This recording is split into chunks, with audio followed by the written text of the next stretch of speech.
Patuloy ngang nananawagan ng mga kapwa SB19 Fund 18 sa isa't isa na iboto ang nasabi nga pong grupo sa Wish, kung saan ay may 5 silang entry or 5 ang nakasama sa kanila para nga sa nasabing botohan. Sa ngayon, ang update, kamakailan lamang ay nangunguna ang SB19. Kaya naman, sa January 2 matatapos ang botohan na ito sa ganap na alas 12 ng hating gabi. Samantala, napakaganda namang kalendaryo ang binebenta ni May Panda at ayon sa kanyang caption, heto na 70 pesos each po PM sa may 1 mga cups at makikita ang nasabi nga pong printed photo ng SB19 at napakalinaw nito. Murang-mura lamang ito sa halagang 70 pesos. Ayon sa kanya, siya ay taga San Mateo, Rizal. Location can ship via JNT or Lalamove. Actually, sa ganda ng resolution, sa linaw nito ay napakamura po ng 70 pesos. Nakabalot pa ito sa napakagandang plastic.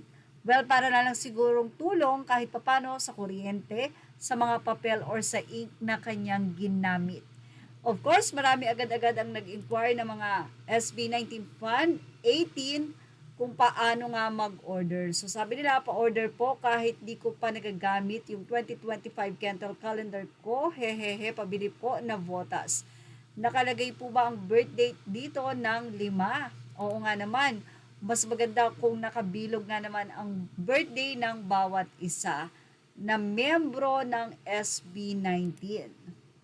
Samantala, excited na nga ang mga fans sa New Year's at the 5th 2025 sa December 31 kung saan isa nga po ang magka-countdown doon ay ang SB19. So marami po ang nagtatanong kung ito po daw ay free. Yes, free po ito.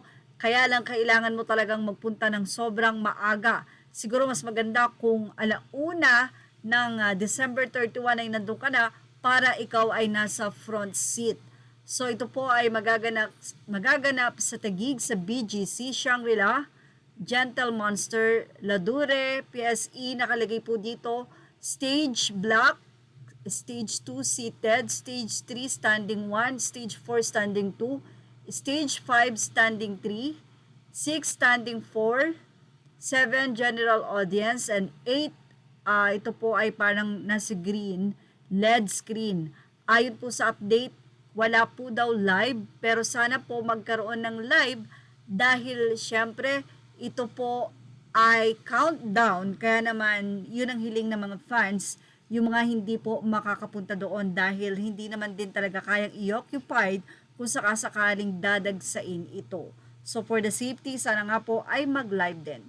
At yan ang ating showbiz snap update. Images are all credit to the rightful owners. Please like, share, and subscribe.